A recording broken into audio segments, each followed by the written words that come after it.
Terima kasih. Kak. Assalamualaikum warahmatullahi wabarakatuh. Waalaikumsalam warahmatullahi wabarakatuh. Alhamdulillah wa syukurillah wassalatu wassalamu ala Rasulillah. Yang terhormat narasumber kita pada malam hari ini di Zoom meeting ada Pak Profesor Rusky Samad selaku Ketua Dewan Masjid Indonesia Provinsi Sumatera Barat, dan juga ada Bapak Haji Muhammad Yazir dari Ketua Dewan Syuro Masjid Jogokarian Yogyakarta, dan juga kita hormati Bapak Moderator Bapak Dr. Heri Bahrizal Tanjung.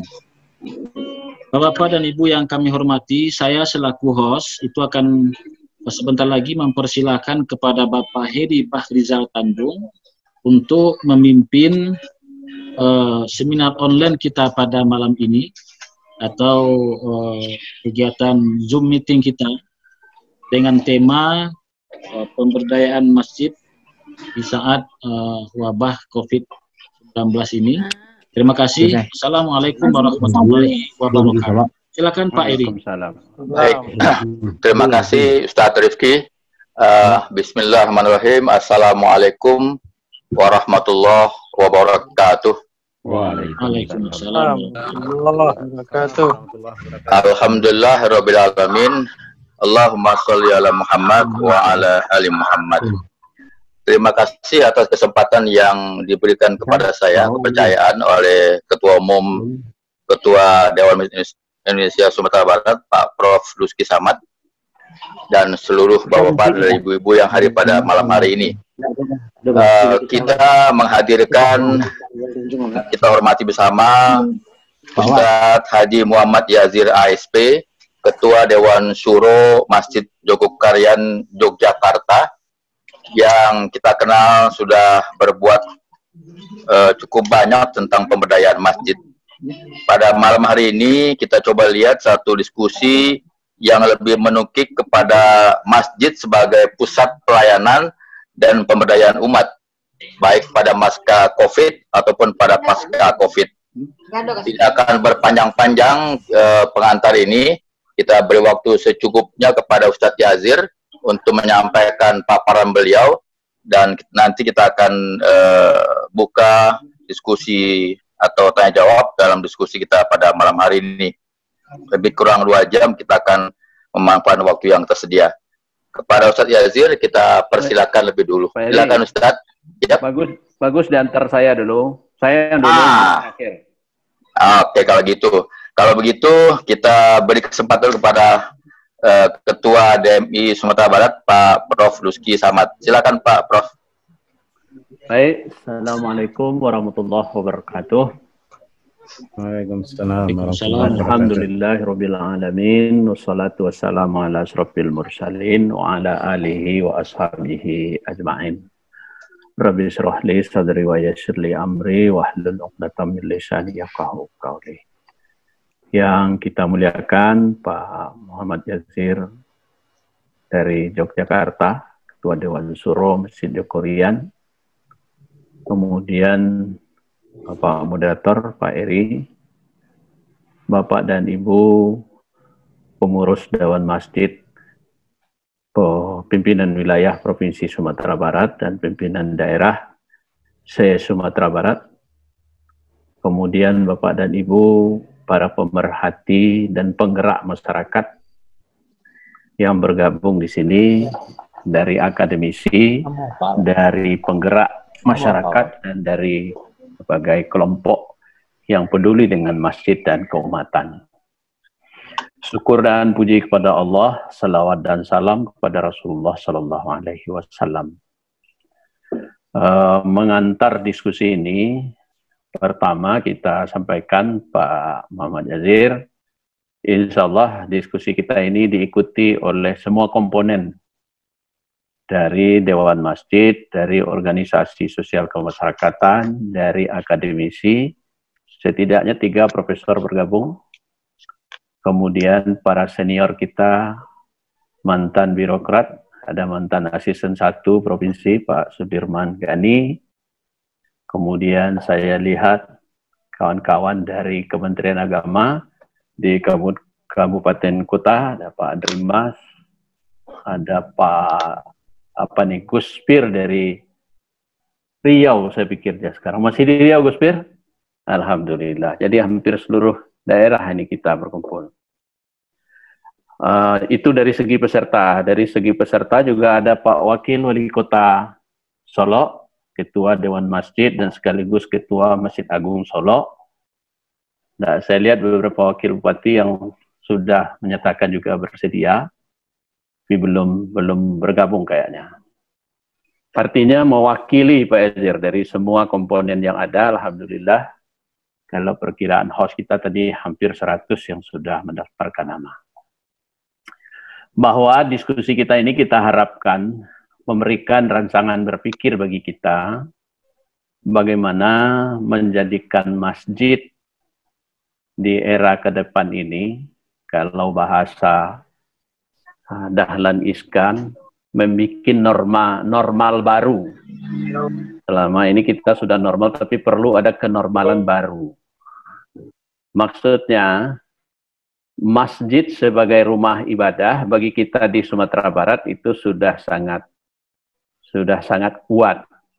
Karena masjid di Sumatera Barat itu, pertama masjid itu bahagian dari unsur budaya. Saya mencatat ketika melihat masjid sebagai rumah ibadah bagi orang Sumatera Barat itu sudah sangat kuat. Baik dari segi keberadaannya, dari segi aktivitasnya, maupun dari segi kegiatan-kegiatan yang tumbuh di masjid.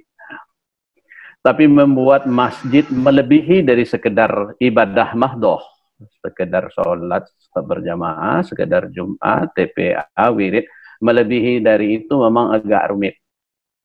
Saya belum lama juga berpengalaman mengurus ikut di Dewan Masjid ini. Baru sejak 2005 kalau tidak salah, ya sekitar tiga periode. Mulai dari Dewan Masjid Kota, kemudian juga jadi Ketua Majelis Ulama, sekarang jadi Ketua Provinsi. Kesan yang kita dapatkan untuk membuat masjid bergerak dalam bidang sosial dan pemberdayaan masyarakat ini, beberapa program sudah dilakukan, tapi agak sulit menggerakkannya. Nah, ini yang akan kita timba pengalamannya dari Pak Yazir nanti.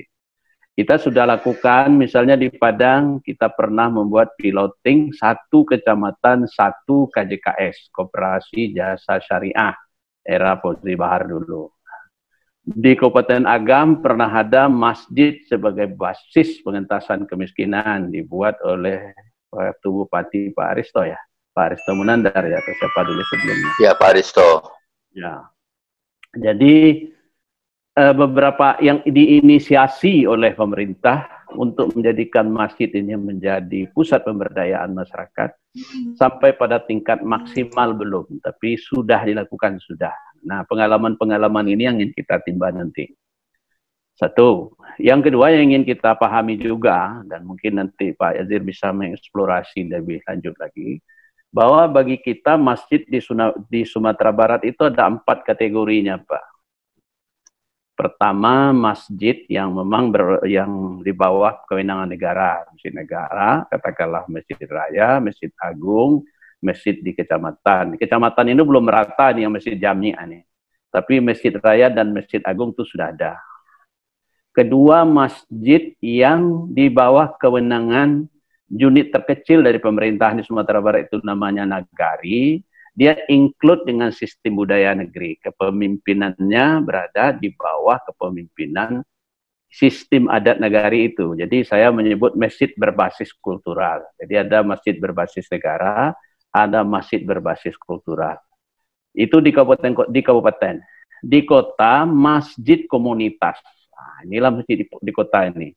Masjid yang didirikan oleh sekelompok masyarakat muslim, kemudian pengurusnya dipilih oleh masyarakat muslim, kelembagaannya itu beragam, ada yang di bawah Dewan Masjid, ada yang di KUA, ada yang sampai di camat. Artinya ini lebih kepada yang variasinya luar biasa. Kemudian ada masjid khusus, saya membagi tipenya 4 seperti itu. Masjid khusus itu yang berada di kampus, yang berada di perkantoran, yang milik orang per orang, Dan hari ini memilih orang per orang ini mulai melihatkan tren yang menyenangkan, mengembirakan. Terutama pasca gempa 2009 itu banyak sekali masjid yang didirikan oleh orang per orang. Nah, dengan latar belakang Masjid Ampat ini, selama ini kita sudah coba masjid berbasis negari, ini kendalanya, kendala budaya nanti. Masjid berbasis komunitas, nah ini perlu pendekatan khusus pula. Nah, dalam konteks kultur masyarakat yang sangat egaliter dan masyarakat yang cenderung, kalau bahasa apanya dulu raja-raja kecil, negari itu kalau bahasa budayanya ke raja-raja kecil, artinya mereka ingin ngatur dirinya sendiri. Soal-soal seperti ini bagaimana nanti kita mintakan pandangan-pandangan di mana kita harus mulai. Jadi dari pertemuan kita Zoom pada minggu yang lalu, semua Dewan Masjid kita sepakat, Dewan Masjid hari ini mencoba menemukan format yang tepat, minimal satu pengurus daerah di kabupaten kota ada contoh. Apa nanti kita kembangkan masjid negara, masjid agung, apa kita kembangkan masjid di bawah komunitas, atau masjid khusus, atau masjid yang berada di lingkungan komunitas itu sendiri. Nah, ini sekedar pengantar untuk mengantarkan bagaimana Pak Azir melihat nanti. Secara akademik kita sudah mendapatkan laporan atau sudah membaca bagaimana perkembangan. Tentu ini akan jadi penting bagi kita di dalam memperkuat apa yang mesti kita lakukan. Mungkin itu beberapa prinsip yang ingin saya sampaikan. Sekali lagi terima kasih Pak Azir. Mudah-mudahan kehadiran ini menjadi ibadah dan bisa memotivasi kami bersama. Terima kasih kita semua, mudah-mudahan pertemuan ini bermanfaat dan bernilai lebih bagi pembangunan umat dan bangsa kita. Demikian, terima kasih. Assalamualaikum warahmatullahi wabarakatuh. Terima kasih kepada Ketua DMI Sumatera Barat, Buya Prof. Luski Samad. Sebelum saya mempersilakan Ustadz Yazid menyampaikan paparan beliau, ingin saya sampaikan bahwa Ustadz Yazid sendiri sudah berkunjung kepada, seingat saya lebih kurang atau sekurangnya 3 kabupaten, Kabupaten Tanah Datar, di Solo, dan di mana satu lagi ya. Baiklah, tidak akan mengulang paparan dari Pak Ketua tadi. Kita persilakan kepada Ustadz Yazid untuk menyampaikan paparan beliau. Silakan Ustadz. Assalamualaikum warahmatullahi wabarakatuh. Waalaikumsalam. Waalaikumsalam warahmatullahi wabarakatuh. Innama ya'muru masajidallah man amana billahi wal yaumil akhir wa aqamas salah wa ataz zakah wa lam yakhsha illallah wa asa ulaika ayyakunu minal muhtadin. Asyhadu an la ilaha illallah iyyahu na'budu wa iyyahu nasta'in. Wa asyhadu anna Muhammadar Rasulullah alladzi mab'utsu rahmatan lil alamin. Allahumma shalli wa sallim wa barik ala sayyidina Muhammadin wa ala alihi wa sahbihi ajma'in, amma ba'd. Yang saya muliakan Buya Profesor Luski Samad, Ketua Dewan Masjid Provinsi Sumatera Barat beserta seluruh jajaran pengurus baik di tingkat wilayah maupun daerah se-Sumatera Barat yang hadir malam hari ini. Pada moderator Bang Dr. Insinyur Heri Bahrizal Tanjung. Ya, Ustaz. Alhamdulillah, mudah-mudahan ini menjadi ibadah kita di malam yang mulia di 10 hari terakhir bulan Ramadan ini. Kita bersama-sama membicarakan rumah Allah. Saya akan buka dengan ayat 18 surah Taubah yang tadi saya jadikan pembuka. Ya. Di dalam ayat itu Allah menyatakan, innama ya'muru masajidallah man amana billahi wal yaumil akhir wa aqamas salah wa ataz zakah wa lam yakhsha illallah wa asa ulaika ayyakunu minal muhtadin. Hanya saja orang-orang yang memakmurkan masjid-masjid Allah adalah orang yang beriman kepada Allah dan hari akhir, yang menegakkan sholat, menunaikan zakat, dan tidak takut kecuali hanya kepada Allah. Mudah-mudahan mereka dijadikan orang-orang selalu mendapat petunjuk. Dalam ayat ini ada pengertian normatif. Secara normatif bahwa orang-orang yang beriman kepada Allah dan hari akhir, pastilah mereka memakmurkan masjid-masjid Allah. Itu pemahaman normatifnya. Menjadi penanda keimanan kepada Allah dan hari akhir, yaitu orang memakmurkan masjid-masjid Allah. Di dalam ayat ini juga mempunyai pengertian teknis. Bagaimana caranya memakmurkan masjid Allah? Disebutkan zakat lam ya.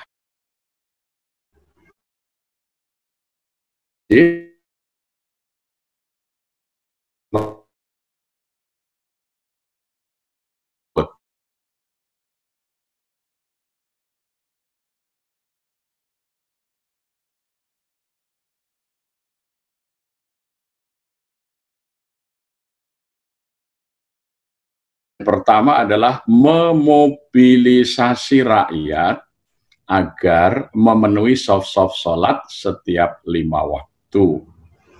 Ya. Maka di tiap masjid ada muadzin.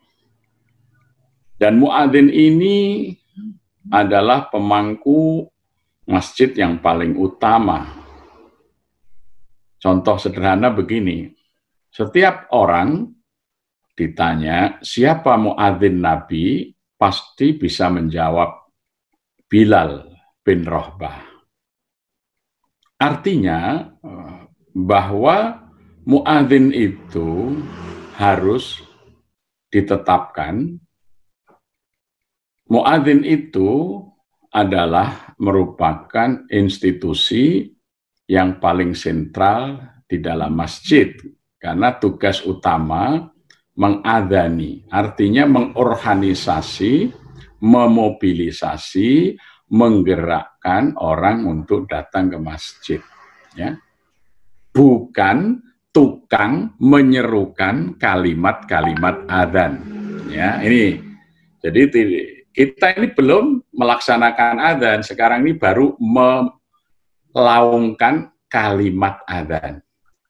Masjid hanya orang menyalakan ceklik, nyalakan speaker, kemudian hayya 'alas shalah, itu belum, itu baru melaungkan kalimat adzan. Karena adzan adalah memobilisasi, menggerakkan agar mereka yang dapat dijangkau oleh wilayah masjid itu, rakyatnya, masyarakatnya, penduduknya, harus memenuhi panggilan sholat berjamaah. Ya, hayya 'alas shalah, ayo sholat berjamaah di masjid. Maka kalau dalam keadaan berbahaya ke masjid, baru diseru shollu fi buyutikum.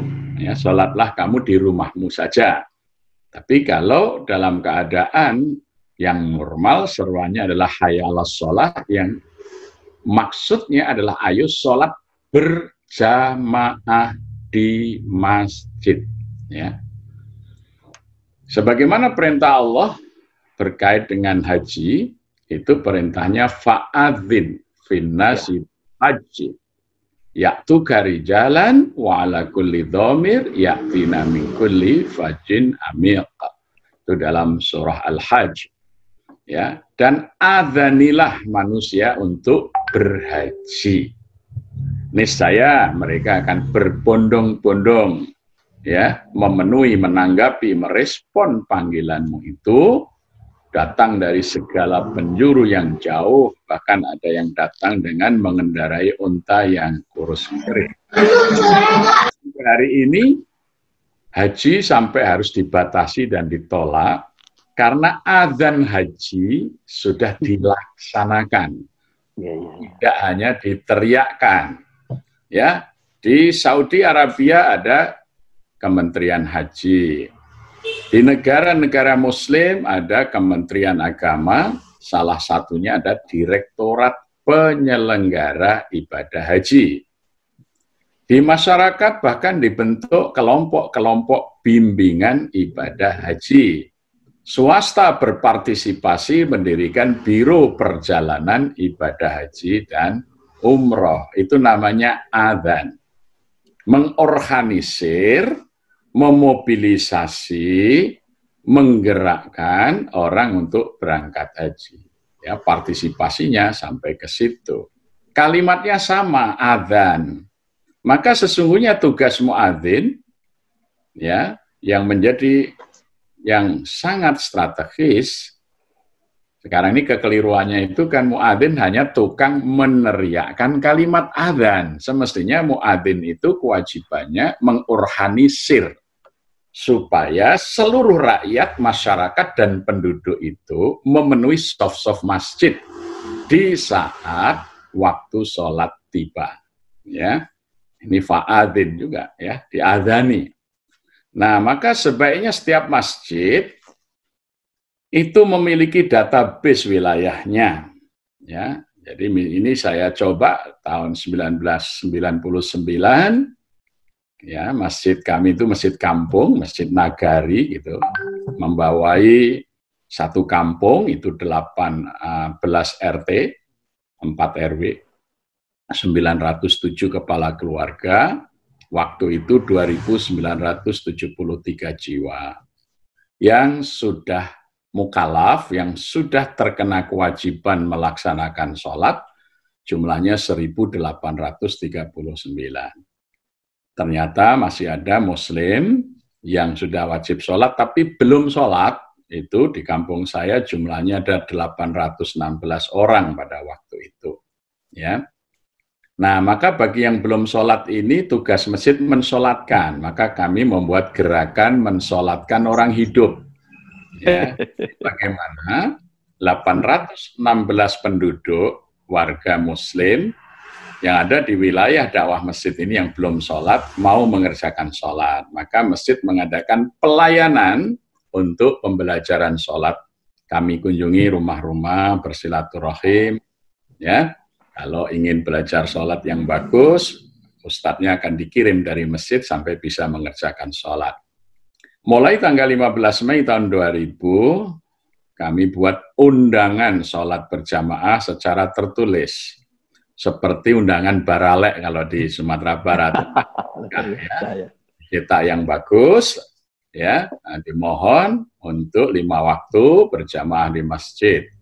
Dan untuk menggembirakan kami berikan door prize bagi yang aktif datang, ya. Bahkan kita berikan door prize sekarang ini 4 tiket umroh bagi yang paling aktif berjamaah 5 waktu dalam 1 tahun, ya. Jadi ini namanya adzan. Jadi kita mengorganisir, ya, supaya masyarakat berbondong-bondong ke masjid.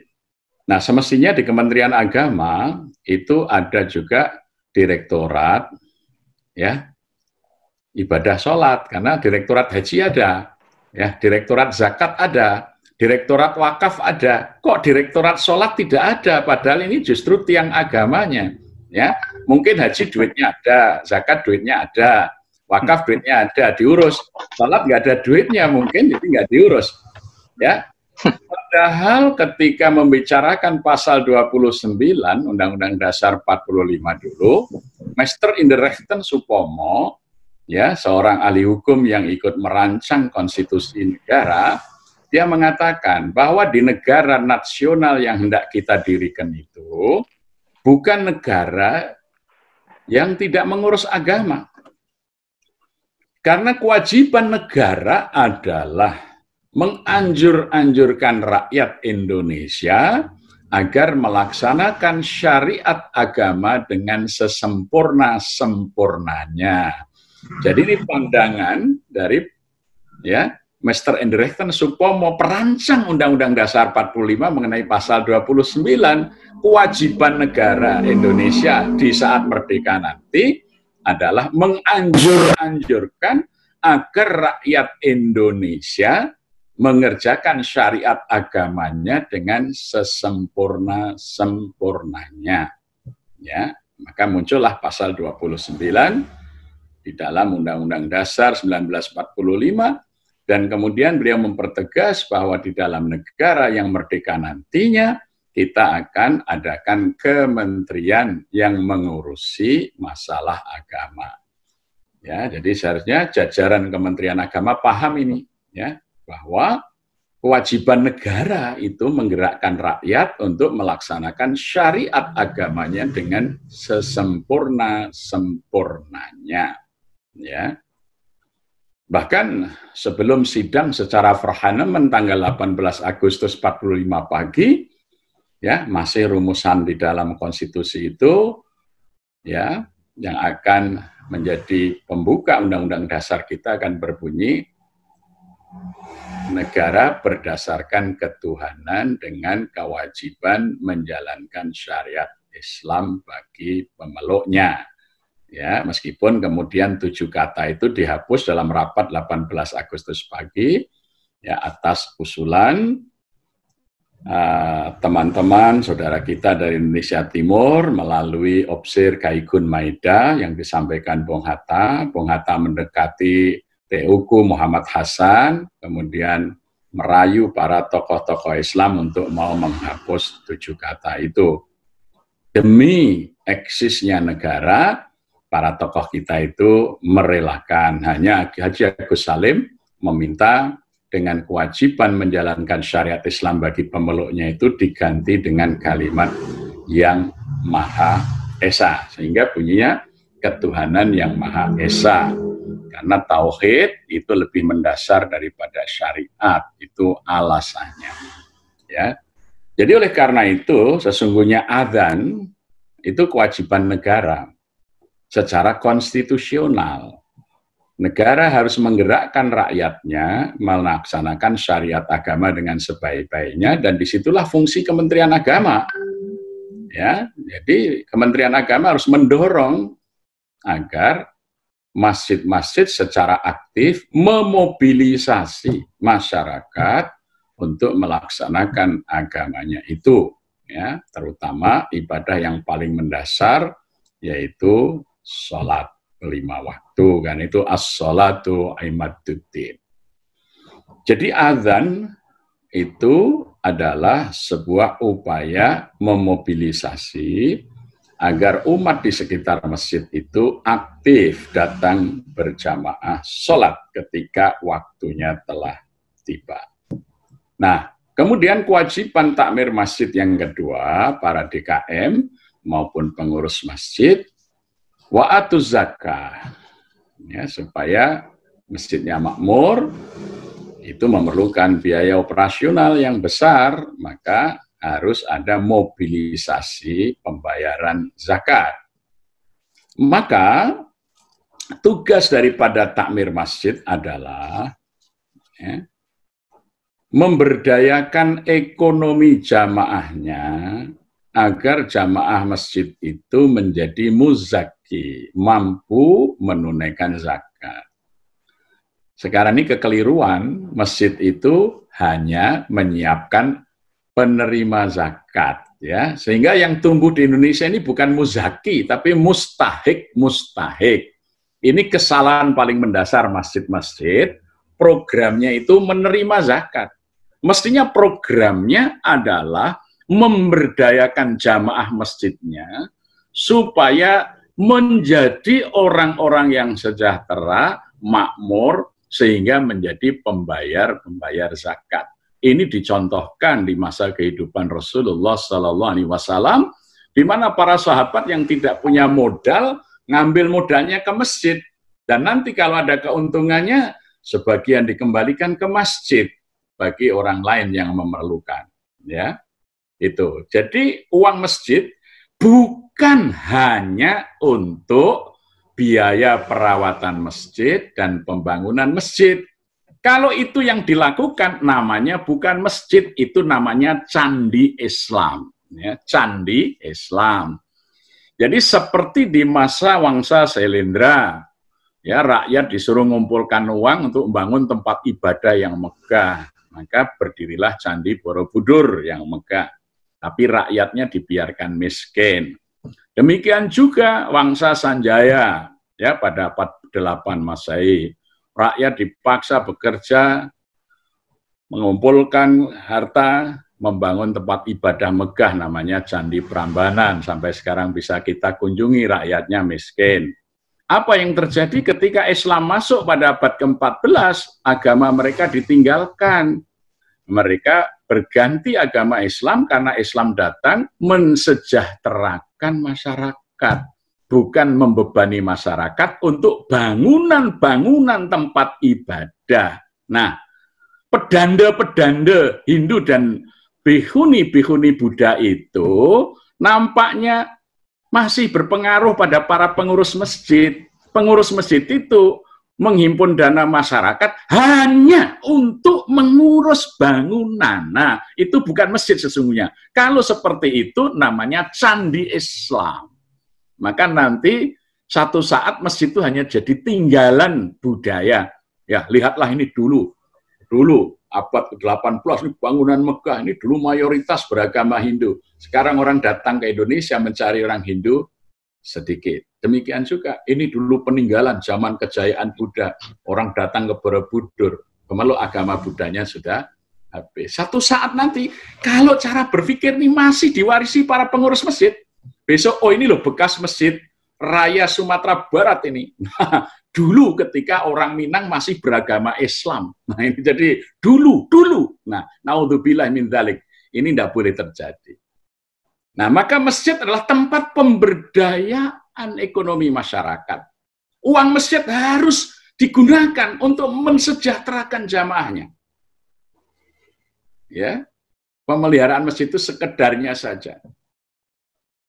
Karena makmurnya masjid ketika jamaahnya menjadi muzaki, bukan ketika jamaahnya menjadi mustahik. Maka kalimatnya itu aqimis shalah wa atuz zakah. Nah, gitu makmur masjid itu dengan menggerakkan rakyat melaksanakan sholat, menggerakkan rakyat menjadi pembayar zakat. Ya, itu. Jadi kas-kas masjid itu harus digunakan untuk membangun kedayaan ekonomi, mensejahterakan jamaah masjid agar menjadi orang yang mampu membayar zakat, bukan menjadi orang yang menerima zakat. Nah, ini coba kita kaji sejarah masjid di masa Rasulullah, fungsinya sangat tegas sekali.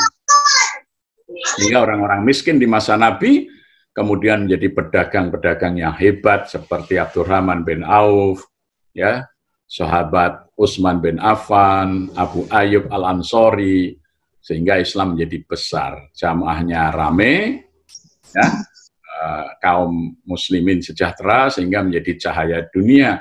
Maka kemudian disebut Madinah Al-Munawwarah. Ini peradaban masjid yang demikian. Kemudian yang ketiga, masjid itu menjadi tempat berlindung masyarakat dari ketakutan. Walam yakhsha illallah, sehingga masyarakat itu tidak ada yang ditakuti lagi kecuali Allah. Ya, setidaknya dua ketakutan yang harus diselesaikan oleh masjid. Dalam surat Quraisy itu diberikan contoh, alladzi at'amahum min ju' wa amanahum min khauf. Dengan keberadaan Baitullah, masjid, tempat Allah, rumah Allah, maka masjid menjadi tempat berlindung, ya, mereka yang kelaparan tercukupi, tidak lapar lagi. Demikian juga orang yang takut menjadi aman karena keberadaan masjid itu. Wa ma dakhalahu kana amina. Siapa yang masuk dalam komunitas masjid itu dia merasa aman, ya. Ini. Jadi itu yang harus dilakukan oleh takmir masjid, oleh Dewan Kemakmuran Masjid, oleh para pengurus masjid. Maka jangan sampai masjid tidak punya dana untuk menghadapi jamaah yang sedang dalam kesulitan. Ya, nah, saya sering bergurau begini. masjid-masjid di Indonesia ini banyak diurus oleh orang-orang yang tidak bertanggung jawab. Contohnya sederhana itu ya. Banyak masjid ada tulisan, hati-hati barang-barang Anda di masjid ini. Karena sering terjadi kehilangan. Takmir tidak bertanggung jawab. Satu contoh, dia tidak bertanggung jawab, bangga itu ditulis begitu ya. Ini. Maka kami coba mulai merubah ini dari tahun 2000 di masjid saya berikan pengumuman. Ya, jika Anda kehilangan sendal, sepatu, sepeda motor di masjid ini akan kami ganti baru dengan merek yang sama, takmir bertanggung jawab. Nah, jadi maka kemudian kita sediakan security masjid untuk menjaga keamanan kalau orang beribadah sehingga dia tenang beribadah, dan bahkan kalau terjadi kehilangan mereka akan mendapat gantinya dengan ganti yang lebih baik. Itu alladzi at'amahum min ju' wa amanahum min khauf. Jadi ini fungsi masjid. Lah, secara khusus dalam musim Covid ini ya, kalau pandangannya keliru tentang masjid, maka mereka minta masjidnya ditutup karena dipandang pusat penularan COVID. Padahal masjid itu sesungguhnya justru pusat perlawanan terhadap penyebaran COVID. Ya, gitu. Jadi yang pertama, masjid menjadi tempat edukasi. Ya, setiap saat orang di masjid diingatkan pakai masker, cuci tangan dengan sanitizer, jaga jarak, tinggal di rumah kalau tidak penting dan sebagainya. Hanya masjid yang bisa melakukan edukasi itu secara intensif dan terus-menerus. Ya. Sehingga orang kemudian bisa merespon ancaman virus itu dengan penuh pemahaman dan kesadaran. Bukan malah kemudian disuruh tidak ke masjid dan tidak ngerti bagaimana menghadapi virus itu. Jadi ini fungsi edukasi. Yang kedua adalah fungsi perlindungan. Bencana COVID ini memiliki dampak ekonomi yang sangat signifikan ya. Maka banyak orang dirumahkan kalau di kota-kota seperti di Jogokarian ini, banyak jamaah yang kehilangan pekerjaan. Ya, mereka harus tinggal di rumah. Nah, maka masjid kemudian hadir menyediakan kegiatan yang berpenghasilan. Maka di masa COVID ini masjid menyediakan kain bagi warga yang bisa menjahit. Kita minta untuk bekerja di rumah menjahit masker. Kita beri upah ongkos jahit dari masjid ini per masker Rp1.500. Itu minimal satu orang satu hari bisa 75 masker, bahkan ada yang sampai 150. Jadi mereka punya penghasilan sehari hampir Rp100.000 dari kegiatan yang diadakan oleh masjid. Nah, masker itu kemudian oleh masjid dibagikan sebagai layanan sosial pada masyarakat yang memerlukan. Dan bahkan dijual juga pada pihak-pihak yang memerlukan. Ini pada musim COVID ini kita memperkerjakan 36 yang menjahit masker. Kemudian menjahit APD, alat pelindung diri, jadi baju hazmat itu juga kami buat. Ini dikerjakan juga oleh puluhan penjahit yang menjahit baju hazmat. Dan kemudian mereka di rumah punya pekerjaan dan punya penghasilan. Kemudian membuat pelindung muka dari mika ya yang dipergunakan oleh para medis, dokter-dokter di rumah sakit itu diproduksi oleh jamaah masjid kami. Ini menyerap banyak tenaga kerja. Alhamdulillah produk masjid ini diperlukan oleh rumah-rumah sakit, tidak hanya di Jogja, bahkan kami melayani sampai ke Aceh, Kalimantan, ya, Sulawesi. Itu produk dari masjid. Selama masa pandemi, masjid bisa memberikan kegiatan yang berpenghasilan. Ya, bahkan ada beberapa chef hotel-hotel besar yang terpaksa dirumahkan tanpa gaji. Maka kita tampung masjid, mereka ini karena ahli masak, kita minta untuk membuat bumbu-bumbu instan dan kemudian dibuat oleh masjid, dikemas, dijual bagi warga maupun masyarakat umum. Bahkan kita juga sudah kirim ke berbagai kota. Ya, ini bumbu instan yang diolah dengan branding Masjid Jogokarian. Ya, Kemudian juga keamanan yang menjadi riskan ini, beberapa tenaga security, driver yang dirumahkan oleh hotel perusahaan, kita tampung menjadi relawan yang menjaga keamanan dan melayani pemulasaraan jenazah COVID-19. Kita membantu ya BNPB kalau ada kasus COVID sampai meninggal.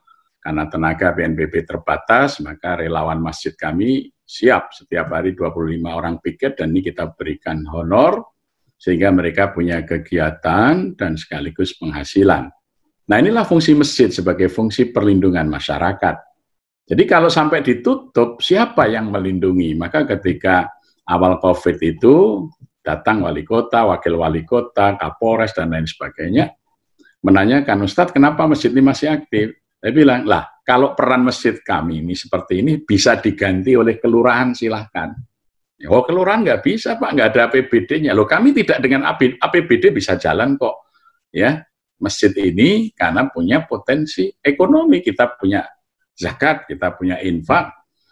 Bahkan di Masjid Jogokarian kita punya dana kebencanaan yang memang itu kita anggarkan setiap tahun, sehingga kalau ada bencana begini, masjid sudah sangat siap, sangat tanggap untuk menjadi tempat pertolongan orang, ya. Seperti tahun 2006, ketika Jogja gempa besar itu, pemerintah masih belum mengambil sikap, kami jam 7 pagi itu sudah bisa menyediakan sarapan bagi masyarakat. Karena masjid kami selalu siap, ya, dengan dapur umum, ya, dan jadi masjid itu seperti itu fungsinya di masa Rasulullah SAW yang harus terus-menerus kita lakukan. Dan fungsi yang tidak kalah penting, masjid itu dengan melaksanakan tugas-tugas seperti ini akan menjadi pusat pendidikan para pemimpin terbaik, ya, untum khaira ummatin ukhrijat linnas.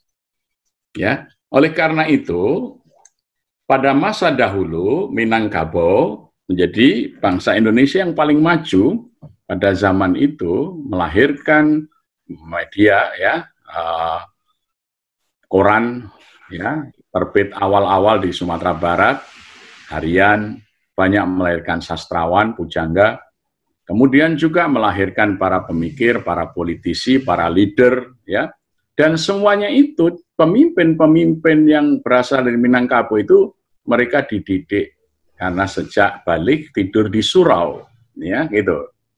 Jadi surau di Minangkabau telah terbukti melahirkan banyak pemimpin di masa yang lampau, ya. Tigo Tungku Sajarangan, Ninik Mama, cerdik pandai, dan alim ulama, itu mereka menjadi orang-orang yang membesarkan calon-calon pemimpin di suro-suro nagari. Melatih pencak silat, ya, melatih silat, mengajari mereka sastra, mengajari mereka berpikir, mengajari mereka menjadi pemimpin. Maka ketika Indonesia merdeka tahun 1945, 60% anggota kabinet Indonesia itu orang Minang. Ya.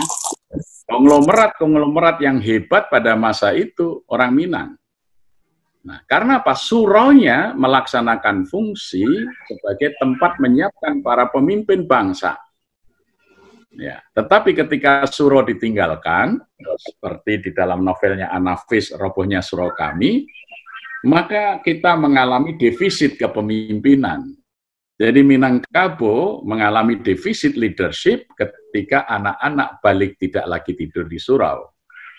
Ya, maka itu yang kami tiru. Maka di Masjid Jogokarian sampai hari ini tiap malam tidak kurang, ya, puluhan anak-anak dan remaja itu tidur di masjid.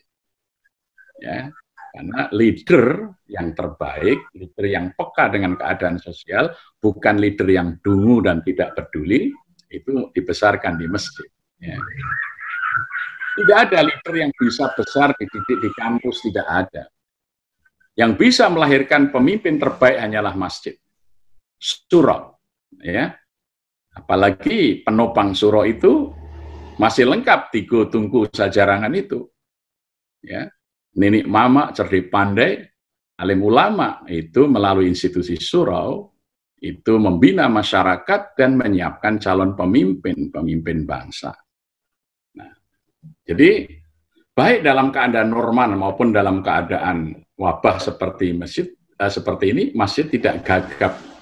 Tetapi masjid adalah institusi yang lebih siap, yang paling siap untuk membantu masyarakat menghadapi apa yang sedang terjadi. Nah, apalagi kalau sampai musibah ini berkepanjangan. Karena di dalam surah Al-Baqarah 155 Allah mengingatkan walanabluwanakum bisyai'in minal khauf wal ju' wa naqsim minal amwali wal anfusi was samarat wa basyiris sabirin. Ya, kami akan uji kalian semuanya dengan rasa takut, cemas, khawatir, kekurangan makan, aljo, ya. Wa naqsim minal amwal, kekurangan harta, wal anfus, kekurangan jiwa, kematian yang banyak. Wasamarots, kehilangan pengharapan, ya. Wabasyiris sobirin, tapi gembirakanlah orang yang sabar. Alladzina idza asabathum musibah qalu inna lillahi wa inna ilaihi raji'un. Jadi sekarang ini baru kita rasakan paranoid, rasa cemas, rasa takut yang menghinggapi masyarakat, ya. Dan pemimpin kita ini galau, aturannya berganti-ganti, tidak jelas. Karena memang pemimpin sekarang itu bukan leader, tapi dealer. Jadi dia nggak paham dengan situasi, tidak terlatih untuk memimpin rakyat dengan baik. Ya, aturan hari ini begini, aturan besok begitu, rakyat bingung, gitu kan? Ini pemimpinnya bingung karena sesungguhnya dia bukan pemimpin, yang dipemimpinkan oleh para sponsor. Ya, jadi ini menjadi problem kita, ya, jadi problem kita. Karena surah tidak berfungsi melahirkan pemimpin, itu. Maka kita defisit pemimpin. Galau menghadapi situasi seperti ini.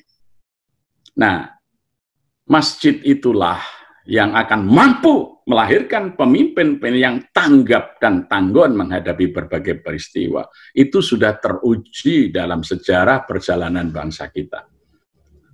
Jadi oleh karenanya, masjid harus dikembalikan fungsinya. Sebagaimana di masa Rasulullah SAW, ya, jadi pusat untuk perlindungan masyarakat, ya, pusat ketika bahaya datang orang akan mencari perlindungan ke masjid, dan di masjid sudah siap calon-calon pemimpin yang mampu untuk mengarahkan masyarakatnya menghadapi berbagai situasi atas petunjuk Allah dalam Al-Quran maupun di dalam Sunnah Rasulullah SAW. Jadi apa yang kami lakukan di Jogokarian ini lebih banyak terinspirasi oleh pengalaman historis Minangkabau, karena kebetulan di kampung saya waktu itu ketika masih kampung komunis tahun 65-66 belum ada masjid, ya. Tapi waktu itu datang guru ngaji di kampung kami berasal dari Minangkabau, namanya Haji Raisul, ya, mengajar ngaji di Langgar, ya, surau kecil gitu, ukuran 3x4 aja Ramadan nggak penuh. Cerita-cerita tentang tidur di surau, tentang kehidupan nagari yang sangat menarik kami. Sampai setelah G30 SPKI, mulai tahun 1967 masjid selesai dibangun, kita dibina, ya, juga beberapa mahasiswa yang datang dari Minangkabau memperkuat Pak Raisul ini. Sehingga kisah-kisah kehidupan dari didikan subuh, tidur di surau, mengaji, dan lain sebagainya, itu telah menjadi impian kami bagaimana kampung Jogokarian ini seperti nagari di surau, nagari di Minang kita ada surau, ya, di mana disinilah para anak-anak dididik, tidur di masjid untuk disiapkan jadi pemimpin, memikirkan problematika dan solusi bagi kehidupan sosial. Jadi sesungguhnya kalau saya malam hari ini menyampaikan ini ya sekedar membangkitkan batang tarandam, ya. Jadi karena itu inspirasi apa yang kami lakukan hari ini sesungguhnya yang kami sadap, kami serap, kami terima dari guru kami, ya, Pak Haji Rais, yang orang Minang itu dengan kisah-kisahnya yang bisa menghidupkan pemikiran kami, menjadi mimpi-mimpi kami, ya, melahirkan masjid sebagai tempat yang sangat sentral dalam kehidupan masyarakat. Demikian, mudah-mudahan apa yang saya sampaikan bermanfaat. Aku qouli hadza wa nastaghfiru innahu huwat tawwabur rahim. Assalamualaikum warahmatullahi wabarakatuh. Waalaikumsalam warahmatullahi wabarakatuh. Masya Allah, Allahu Akbar. Terima kasih kepada Ustadz Muhammad Yazir atas pemaparan yang luar biasa, dan saya kira ini pemaparan yang menghentakkan jiwa dan pemikiran kita. Buya Duski Samad. Ya. Ya. Baik, Pak Rifki. Siap. Silakan. Sudah terdaftar Pak Rifki. Beberapa teman-teman kita yang akan melaksanakan diskusi kita pada malam hari ini, tanpa saya mesti mengulang apa yang tadi Ustadz Yazid telah sampaikan. Mungkin pertama Silakan. kita persilakan Pak Muhammad Nur, mungkin Pak Dokter. Pak Muhammad Nur ya. Ya, silakan masing-masing menyampaikan to the point, cadangan-cadangan pikiran yang kita ingin sampaikan pada malam hari ini, memperkaya yang telah oleh Pak Ustadz. Ya, silakan. Assalamualaikum warahmatullahi wabarakatuh. Waalaikumsalam, silakan Ustadz. Luar biasa, saya sebagai orang Minang malu ini mendengarkan ceramah Pak Ustadz Yazir. Kita udah meninggalkan masjid, kita udah meninggalkan surau. Untuk itu saya ini punya pertanyaan yang luar biasa ini. Saya juga pernah meninjau Masjid Agung di Pekanbaru, Riau.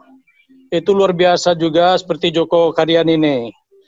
Jadi yang ingin saya pertanyakan, bagaimana memberdayakan muazin tadi menjadi suatu panggilan yang tidak hanya penggemaan suara di mic. Teori memanggil umat sehingga ia betul-betul merasakan azan itu tidak hanya sebagai kumandangan tanda masuk waktu sholat, tetapi dia betul-betul merasakan ini panggilan Tuhan. Nah, tadi saya sangat terkesan ada undangan seperti Barale. Ini luar biasa ini Pak Ustadz. Itu dari sekian undangan Barale yang disebarkan itu, mohon maaf, undangan azan yang disebarkan untuk sholat berjamaah itu dipenuhi atau didatangi jamaah apa tidak? Kemudian yang kedua, pemberdayaan zakat tadi itu sehingga menimbulkan si muzaki, bukan memperbanyak si mustahik. Ini luar biasa, tolong berikan kiat-kiat seperti ini kepada kami sehingga ini bisa kami terapkan di tempat kami di Minangkabau kembali. Terima kasih Pak Ustadz. Assalamualaikum warahmatullahi wabarakatuh. Waalaikumsalam. Pak Rifki, kita satu lagi tuh sambung Pak Rifki, atau lanjut kita beri kepada Ustadz Yazir. Oh, kumpul dulu ya, baik. Kita undang lagi satu atau dua lagi. Pak Rifki, siapa lagi? Pak Yulizal Yunus sepertinya juga bisa tuh Pak. Pak Yulizal Yunus, silakan. Ya, makasih Prof. Ya. Alhamdulillah. Yang lain dulu Prof, sedang melihat gambar. Oke. Ada lagi yang lain? Ya, siapa lagi Pak? Atau Pak? Ibu, Bapak? Atau Ibu Profesor tadi? Ibu Prof? Iya Pak. Ya, silakan Ibu Prof. Baik, Assalamualaikum warahmatullahi wabarakatuh. Waalaikumsalam Bu Martin Kustati, silakan Prof. Ya. Terima kasih dan juga saya mengucapkan selamat malam kepada kita semua pada malam ini. Jadi menarik sekali apa yang telah disampaikan oleh Bapak Ustadz kita malam ini, Bapak Muhammad Yazir, tentang pengalaman dari Joko Karyan terhadap optimalisasi daripada peranan masjid dalam era pandemi COVID-19 yang kita hadapi pada saat ini. Mungkin ada satu hal yang ingin kita mohon kepada Bapak Muhammad Yazir. Ini berkenaan karena saya adalah orang akademisi, tentu ini bertolak dari beberapa kajian yang kami lakukan bersama Prof. Duski Samad terhadap dampak daripada pandemi COVID yang tidak hanya ini dirasakan kepada ketahanan keluarga pada saat ini, tetapi secara tidak langsung ini Pak Ustadz, ini juga dirasakan yang menjadi korban utama adalah lebih kepada kaum perempuan dan anak yang sangat miris pada dari berbagai aspek yang kita rasakan pada saat ini. Nah, dari pengalaman dari Joko Karyan ini sangat menarik bahwa dengan adanya Baitul Mal, kemudian tentu himpunan-himpunan zakat yang selama ini bisa kita manfaatkan untuk pemberdayaan ekonomi masyarakat. Nah, mungkin beberapa program penting juga bisa dipikirkan kembali oleh kita semua, bagaimana membantu perekonomian masyarakat ini, terutama bagi kaum perempuan dan anak yang terdampak secara langsung daripada pandemi COVID. Nah, dari pengalaman Bapak selama ini bergabung dengan Joko Karyan, mungkin bisa memberikan semacam kalau tadi kan ada berbagai kegiatan ekonomi yang sudah ditawarkan, kemudian ini kan secara umum. Nah, bagaimana dengan kegiatan-kegiatan yang bisa ditawarkan lewat masjid ini, lewat zakat mal yang ada di masjid ini, untuk pemberdayaan, untuk peningkatan kualitas daripada perempuan dan anak. Ya, karena sangat miris sekali kalau kita lihat kondisi bagi ibu-ibu yang selama ini berjualan di pasar, kemudian karena adanya social distancing, mereka tidak bisa lagi untuk berjualan sayur atau segala macam di pasar. Tentu mau tidak mau untuk memenuhi kehidupan sehari-hari ini juga sangat berdampak. Dan untuk membeli katakanlah satu piring nasi saja sudah susah, Pak. Nah, kenapa tidak di masjid yang kita sudah menghimpun zakat ini memikirkan program-program yang bisa membantu untuk kehidupan dari ekonomi kaum perempuan dan anak ini, Pak. Jadi tidak hanya Ibu Prof. merasakan kepada kepala rumah tangga saja. Jadi itu mungkin nanti kita minta sharing lah dari Bapak Ustadz Muhammad Yasir. Terima kasih, Pak. Prof. Iya, terima kasih Bu Prof. Pak Sudirman Ghani tadi ada ingin bicara, silakan. Halo? Halo? Baik, kalau begitu hanya dua dulu kita. Ya. Oh, Pak Sudirman Ghani ada siap? Silakan klik di bawah ada unmute, Pak. Unmute di bawah sebelah kiri, tolong diklik, Pak, biar bisa speakernya terdengar, Pak.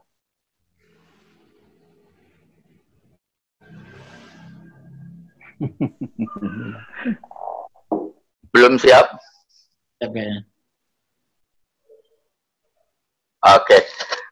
Kita beri kesempatan lah kepada Ustaz untuk menjelaskan apa yang tadi telah disampaikan oleh Pak Muhammad Nur tentang bagaimana kiat ya menjadikan muazin menjadi pengelola pemanggil umat untuk sholat berjamaah dan Masjid Karyan yang telah penuh setiap subuh dan Jumat ini. Kemudian bagaimana mengelola zakat menjadi begitu luar biasa, menciptakan para muzaki baru di lingkungan masjid. Dan kemudian dari Ibu Prof Martin ada pertanyaan yang luar biasa, bagaimana memberdayakan kaum perempuan dan anak-anak dalam masa COVID dan sebelumnya dan mungkin yang akan datang secara ekonomi. Silakan Pak Ustadz Yazir, sampaikan dulu Ustadz, silakan. Baik, jadi yang pertama undangan itu ternyata punya dampak yang sangat positif ya, punya efek kejut yang cukup positif.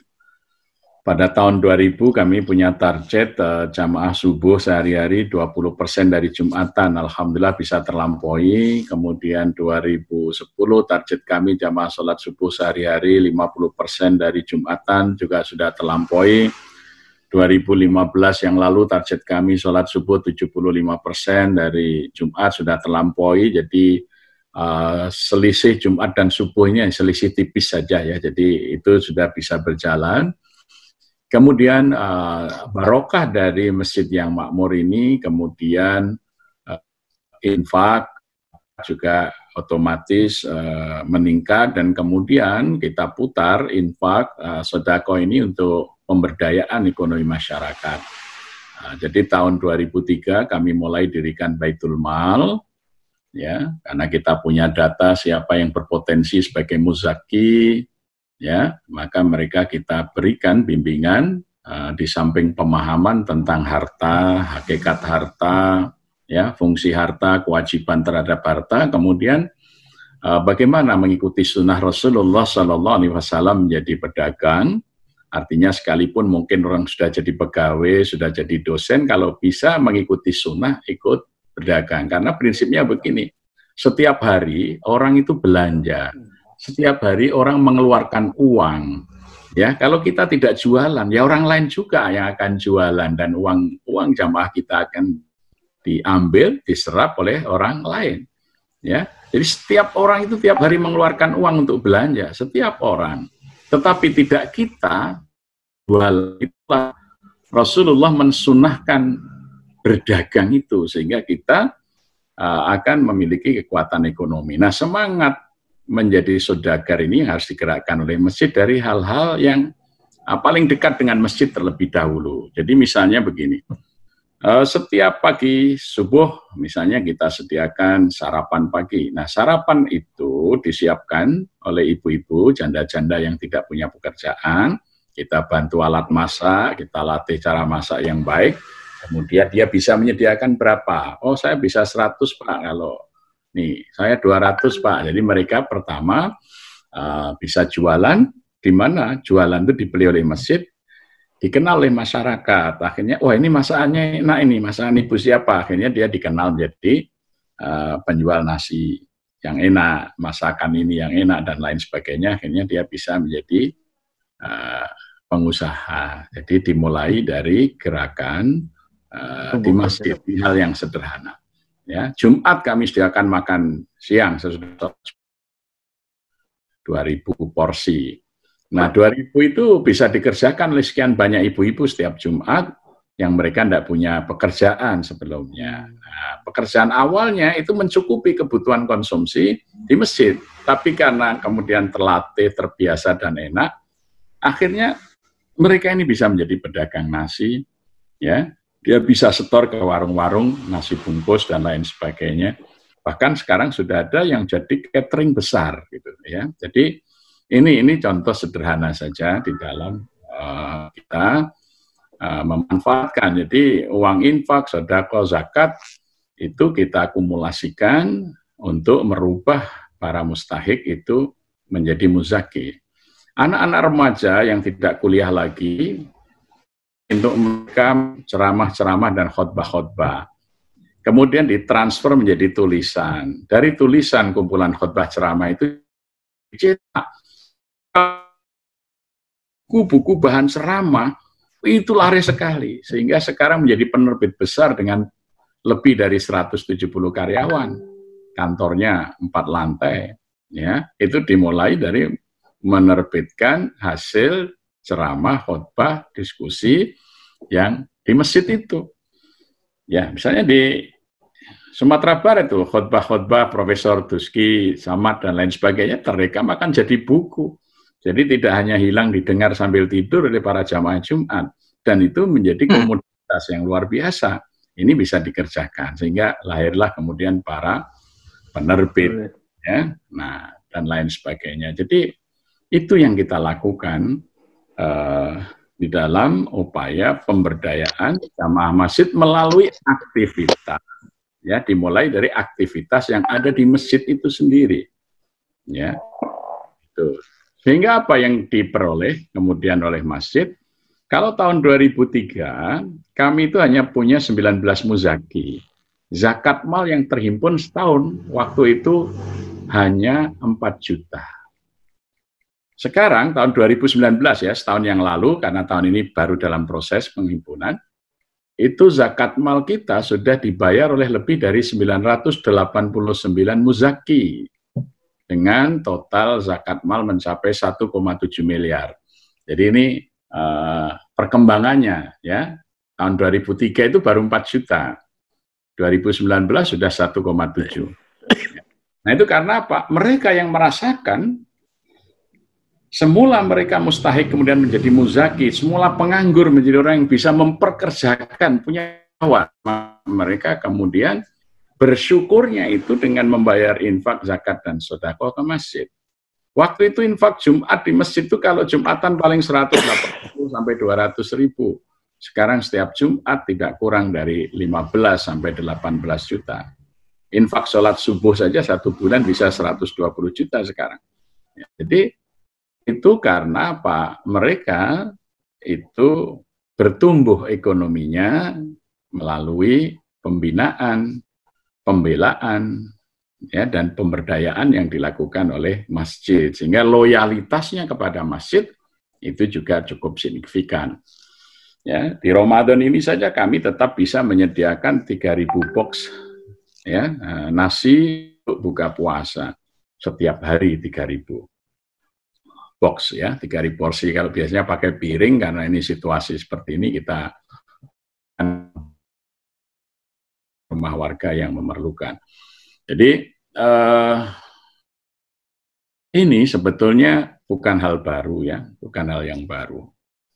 Jadi saya dulu juga masih ingat cerita Pak Raisul, guru saya yang dari Minang itu. Orang Minang dulu kalau berdagang itu ada 4 orang. Yang pertama yang punya uang, yang kedua yang tukang belanja, yang ketiga yang tukang masak, yang keempat yang tukang menyajikan. Nanti setelah tukang saji itu terima uang dari jualan nasi Padang, kembalikan ke pemilik modal mengambil haknya, nanti modalnya diserahkan lagi, tukang belanjanya dapat haknya, tukang menyajikan dapat haknya gitu ya. Jadi ini namanya syirkah gitu ya. Itu yang kami pahami ya. Tapi sekarang ini kan sudah menjadi kapitalis, jadi orang yang punya modal sekarang yang tukang belanja, tukang menyajikannya buruh saja. Jadi maka tidak berkah warungnya. Kalau dulu berkah karena sistem syirkahnya itu berjalan. Jadi itu selalu menjadi ingatan kita ya, kisah-kisah tradisi Minang dalam berdagang ya. Itu jadi itu bagi saya pengetahuan yang sangat inspiratif ya.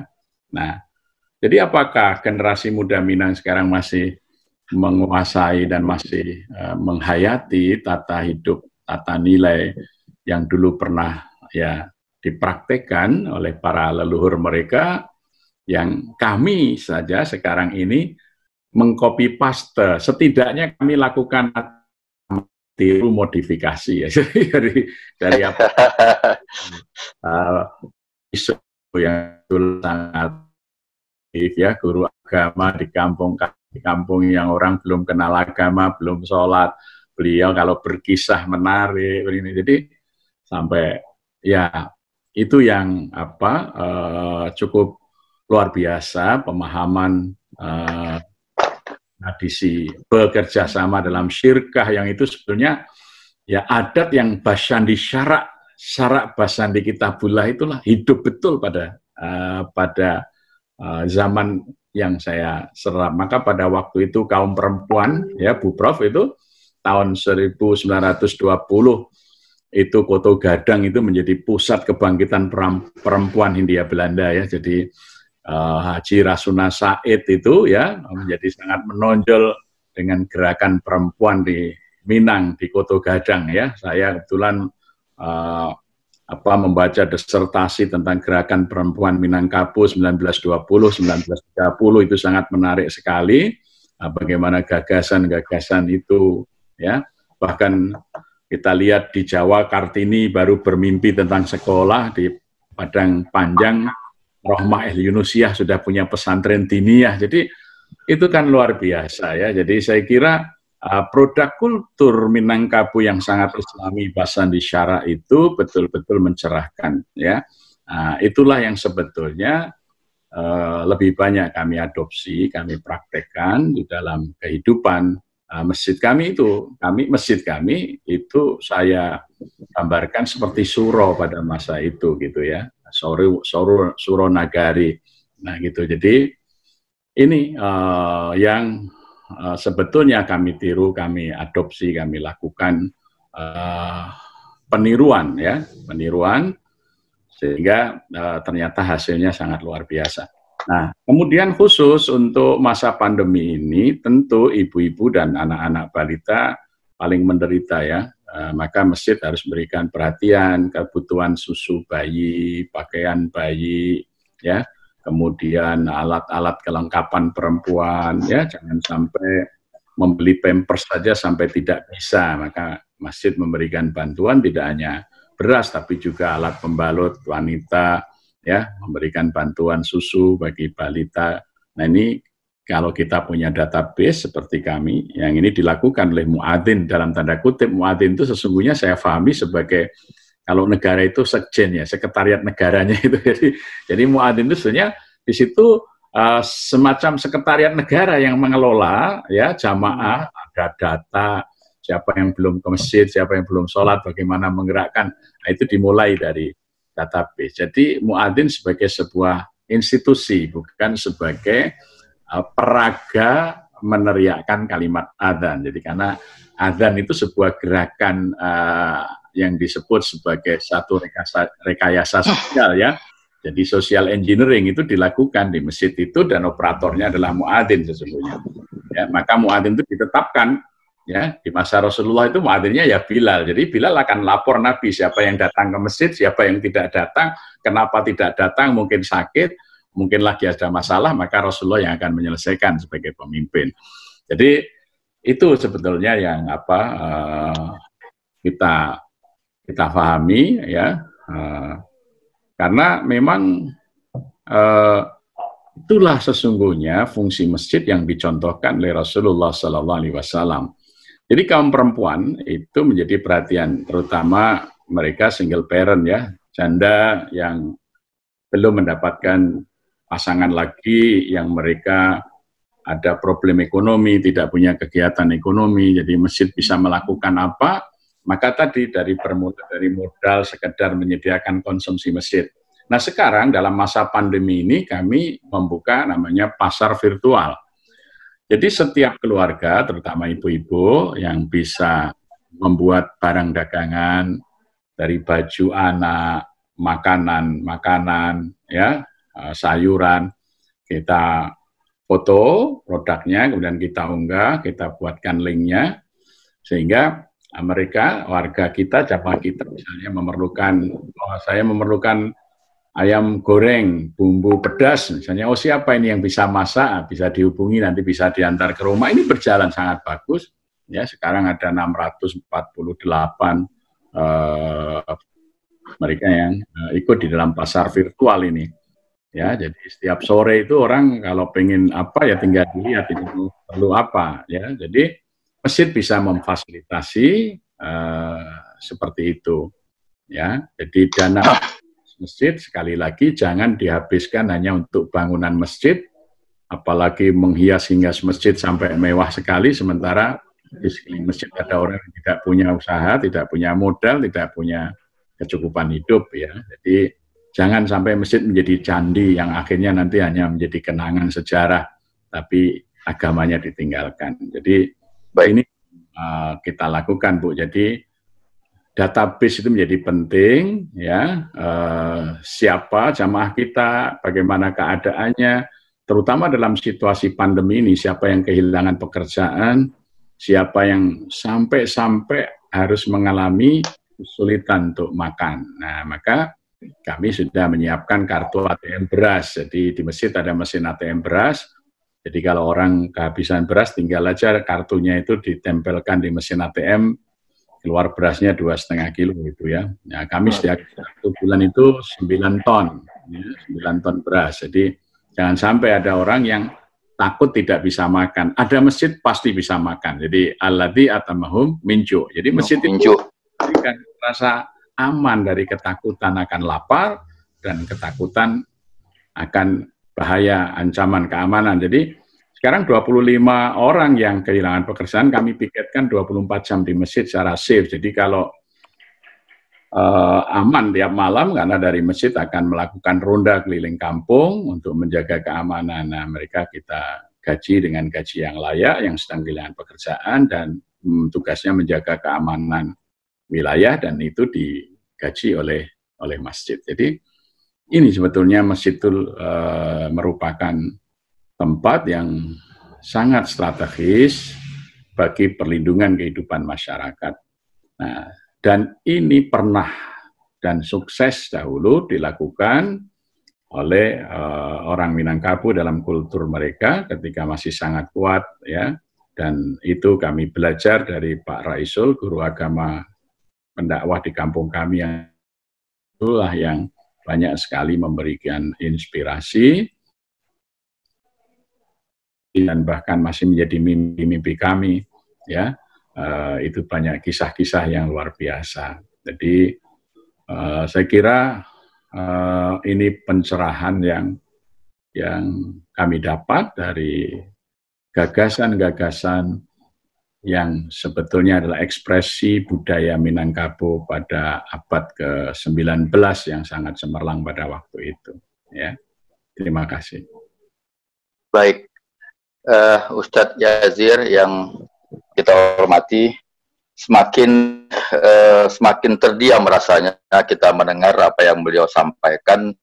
Berulang-ulang Ustadz menyampaikan bahwa Jogokarian terinspirasi dari guru mengaji Pak Raisul, yang berulang-ulang juga menyatakan bahwa Jogokarian adalah transformasi dari surau di Minangkabau.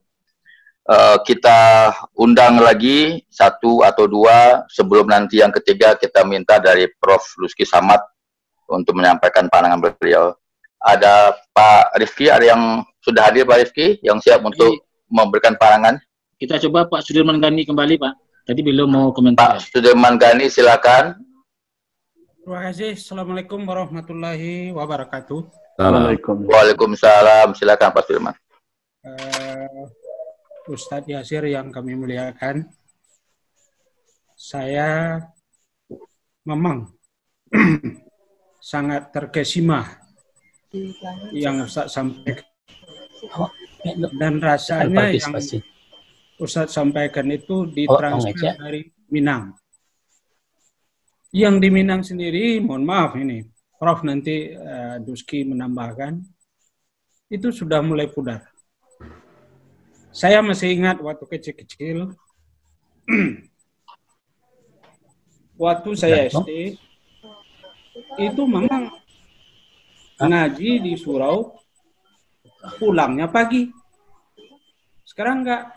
Jangankan ngajinya di surau, atau pulangnya pagi, ke surau aja enggak, ke masjidnya enggak. Itu yang kejadian saat ini. Kemudian juga, ini menjadi catatan bagi kita di Sumatera Barat. Kami dari pengurus TMI mengkaji ulang kembali fungsi surau ini, fungsi masjid ini. Saya sangat-sangat betul-betul merasakan bahwa fungsi masjid itu, surau itu, yang sekarang rasanya ya sudah jauh dari panggang dari api. Nah, ini yang saya rasakan. Dan kita berharap dengan adanya pencerahan dari Ustadz Yazir, ini menjadi catatan khusus bagi kita di Sumatera Barat, khususnya DMI, dan termasuk juga dari Kementerian Agama Provinsi Sumatera Barat. Saya melihat Pak Yasir tadi mengatakan juga, ini menjadi catatan mengapa tidak ada dirjen sholat apa tadi? Sholat. Dirjen sholat ya. Direktorat sholat. Nah ini. Nah, mudah-mudahan ini menjadi catatan kita. Terus yang terakhir, mungkin kita juga dari yang sudah kita dengar dari Pak Yasir ini, kita juga mungkin merubah manajemen masjid kita di Sumatera Barat. Kita akuilah, kita rasakan sekarang manajemen masjid kita itu memang untuk pembangunan masjid. Jarang sekali kita di Sumatera Barat itu memikirkan apa yang sudah dilaksanakan di Masjid Jogokarian. Jarang sekali. Kalaupun ada, ya sedikit sekali. Dan itu hanya tertentu. Saya memang merasakan ini untuk ke depan. Jadi catatan bagi kita semua, jadi tekad bagi kita semua, mengembalikan yang sudah tertinggal selama ini di batang terendam. Saya memang sangat salut kepada Pak Yasir, dulu belajar di orang Sumatera Barat atau Minangkabau, Sekarang kita minta kepada beliau untuk memberikan pencerahan untuk kita Sumatera Barat. Saya kira begitu aja.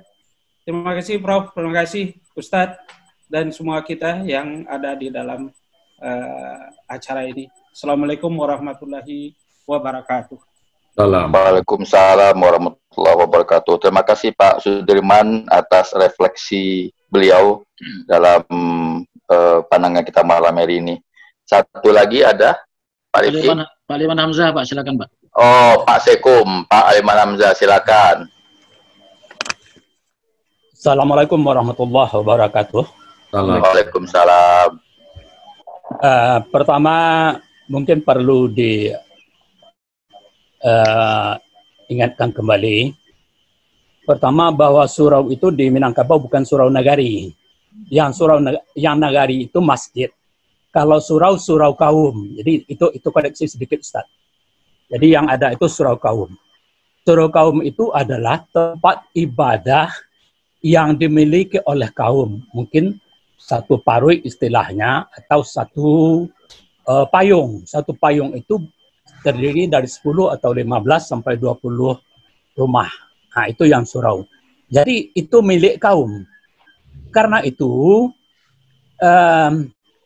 tanggung jawab nenek mama di Minang itu kan sistemnya matriarkat. Maka yang bertanggung jawab terhadap anak adalah mamanya, bukan ayahnya. Karena surau itu surau kaum, maka tanggung jawab mama besar kepada suraunya. Ini bedanya dulu dengan sekarang.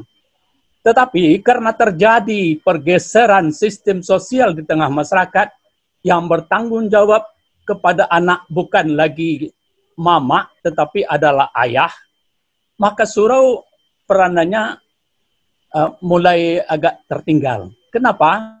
Karena mama dahulu yang malamnya hanya malam di rumah istrinya, siangnya di rumah orang tuanya, di rumah kaumnya. Maka dia bertanggung jawab, sebelum dia pergi ke rumah kaumnya, dia bertanggung jawab melihat suraunya dulu. Apakah keponakannya sudah ke surau atau belum? Maka yang mengaji itu adalah kaum. Kemudian yang mengajar adat, mengajar silek, mengajar randai, mengajar adat, etika Minang adalah kaum, mama. Karena terjadi pergeseran adat, mama tidak lagi tinggal di rumah kaumnya, tapi tinggal di rumah istrinya.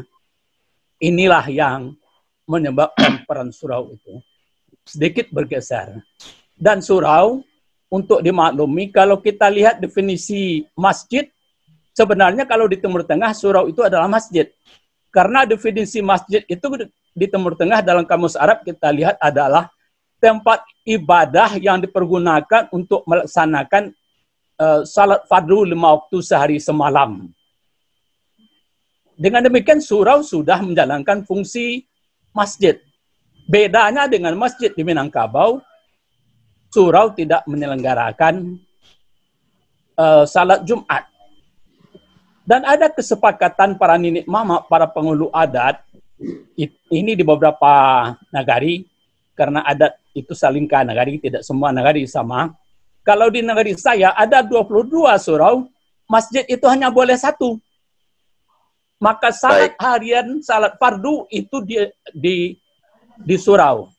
Saya ingin melanjutkan itu, mohon tidak dipotong, karena saya akan melihat mengapa peran surau itu tidak ada lagi sekarang. Jadi pertama, mengapa peran surau tidak ada lagi sekarang?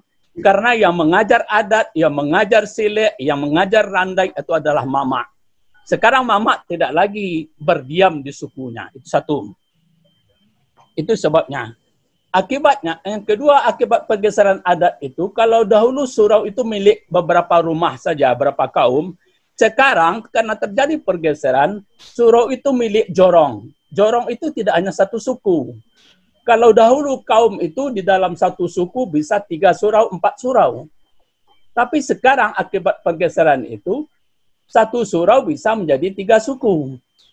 Jadi dengan demikian peran mama berkurang. Akibat mama tidak mengawasi keponakan, maaf bicara, tahun 60 sudah kejadian. Karena tidak ada mama yang mengawasi keponakan di surau, terjadilah homoseksual. Tahun 60-an itu banyak itu ketika saya masih kecil. Akibatnya para orang tua melarang anaknya tidur di surau. Nah, inilah apa yang diceritakan oleh Ustadz Rasail itu tidak ketemu lagi sejak tahun 60-an di beberapa negara. Mungkin beberapa negara masih ada, tapi di beberapa negara tidak ada lagi. Nah, ini yang harus dilihat perkembangannya. Kemudian, kira-kira apa kalau intinya, kita ingin Pak? mengembalikan, ya kan harus diceritakan dulu mengapa peran surau seperti yang diceritakan Ustadz tadi begitu besar. Dan mengapa sekarang tidak lagi besar? Karena terjadi pergeseran, mama tidak lagi tinggal di kaumnya. Nah, jadi kalau mama tinggal di kaumnya, mama bertanggung jawab kepada keponakan. Dia yang mengajari adat, pepatah, petitih, silat, randai. Sekarang tidak ada lagi. Karena itu, meskipun surau sekarang masih ada sekitar 20-an di kampung saya contohnya, tapi tidak satu pun lagi yang mengajarkan petatah petitih, mengajarkan etika Minangkabau, mengajarkan silik dan randai. Karena mama sudah tidak lagi tinggal di kaum, tapi tinggal di tempat istrinya yang kadang-kadang berjarak 2 kilo, 3 kilo.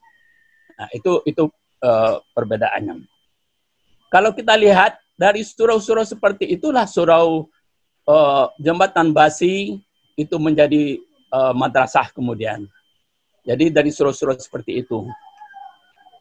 Lalu kemudian karena apa yang dikembangkan di Minangkabau zaman jayanya dulu itu sudah diterapkan di Jogokarian, maka saya pikir tidak ada salahnya pula Minangkabau kembali melakukan ATM.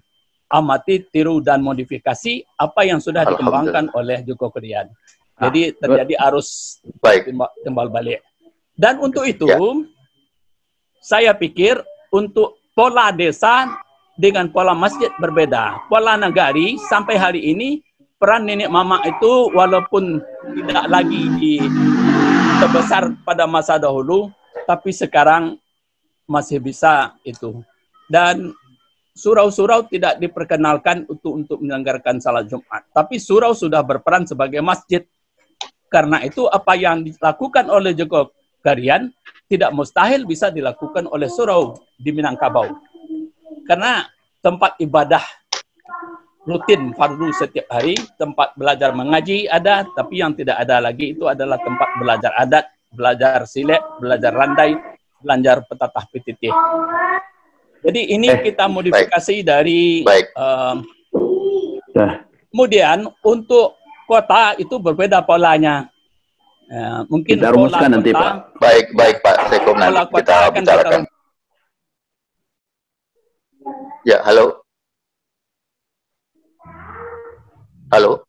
Assalamualaikum warahmatullahi wabarakatuh. Waalaikumsalam. Satu lagi dari Pak Luski Samad, Pak Prof, silakan. Ada komentar dulu, silakan. Pak Datuk Yuyu enggak? Mau bicara enggak? Oh, Pak Datuk Yuyu, silakan. Kasihlah Pak Datuk Yuyu, kita meng-closing aja. Oh iya. Oke, baik. Pak Datuk Yuyu ada? Ya ada. Nih, saya Yunus Yunus. Ya, silakan Pak. Datuk Raja Bagindo. Oh iya, silakan Pak Yunus, silakan. Pak Datuk, silakan. Assalamualaikum warahmatullahi wabarakatuh. Menarik sekali dari Pak Alirman, dari Prof, Pak Duski, Prof, yang saya muliakan. Menarik sekali. Sebetulnya kita Minangkabau itu kan sudah ada program sebetulnya back to surau, balik basurau, balik banagari. Sebetulnya menarik seperti yang disampaikan Pak Alirman. Saya bisa juga koreksi sedikit. Masih ada nagari yang manajemen masjidnya masih bagus, misalnya Nagari Taram yang baru saya lihat, yang diekspos di Indonesia 1. Masih masyarakat adat yang mengelola dengan baik sekali.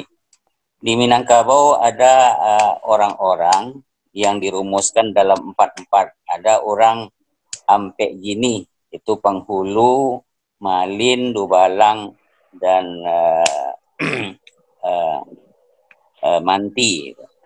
Di bawah Malin itu ada pula orang Jini dan Ampek, namanya adalah Imam, Kati, Bila, dan Qadi.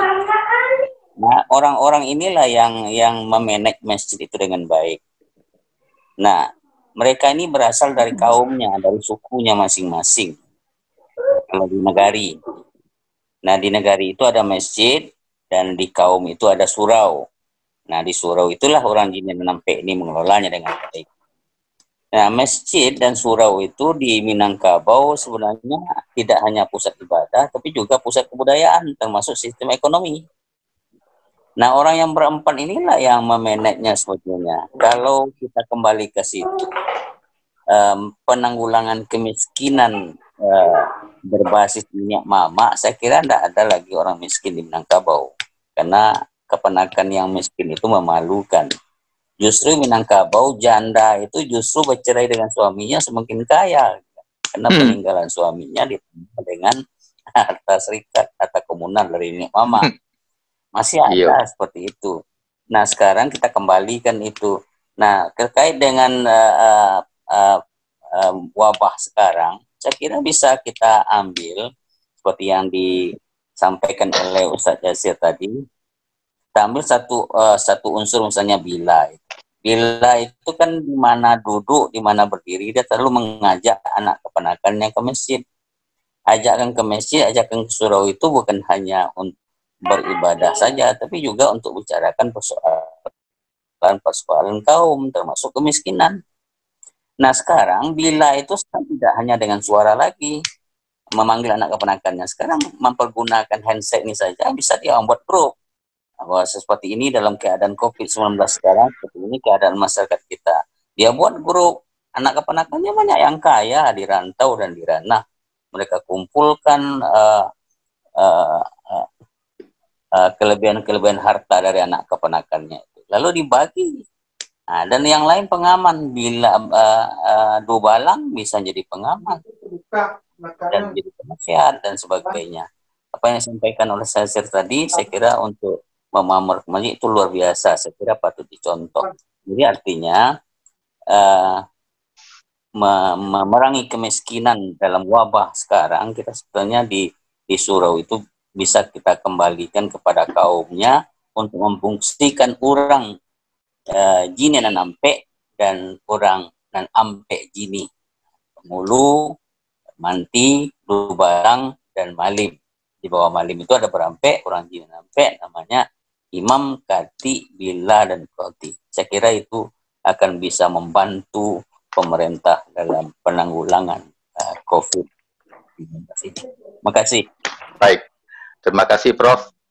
Ustadz Yazir, ada Pak Sudirman tadi, ada Pak Ali Mansa Hamzah, Pak Sekum kita, ada Prof. Yulizal, 3 pembicara yang telah menyampaikan pandangan beliau. Waktu kita tinggal 25 menit lagi. Kita beri kesempatan kepada Ustadz Yazir menjawab pertanyaan yang 3 ini, dan nanti 10 menit terakhir kita minta kepada Pak Luski untuk mengunci atau mereview perbincangan kita pada hari ini dan langkah ke depan. Silakan Ustadz Yazir.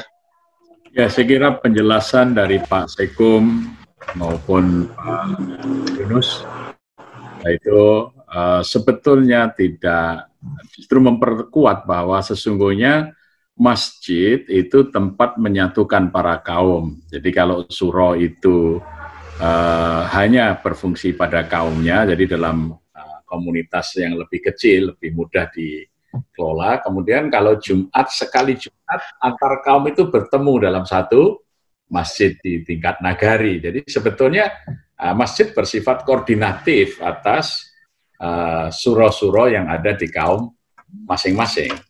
Ya, sehingga fungsi masjid di tingkat operasional dilakukan oleh surau. Ya, jadi itu yang dikisahkan, yang kami tangkap ya, surau ya masjid, cuman masjid tanpa sholat Jumatnya bersama-sama dengan kaum yang lain dalam satu nagari gitu. Tapi tanggung jawab kesejahteraan komunitas itu berada di tempat ibadah, ya dalam skala kaum disebut surau kan gitu, ya. Tapi dalam skala nagari itu disatukan, dikoordinasikan di dalam masjid nagari. Jadi saya kira fungsi masjid hari ini bisa sama sebetulnya, ya, mengkoordinasikan surau-surau yang ada. Kalau sekarang ini surau mungkin barangkali disebut musola ya. Jadi mungkin ada musola, ada masjid. Nah, masjid adalah induk dari musola itu. Nah, ada musola yang berbasis kaum, ya, surau tadi.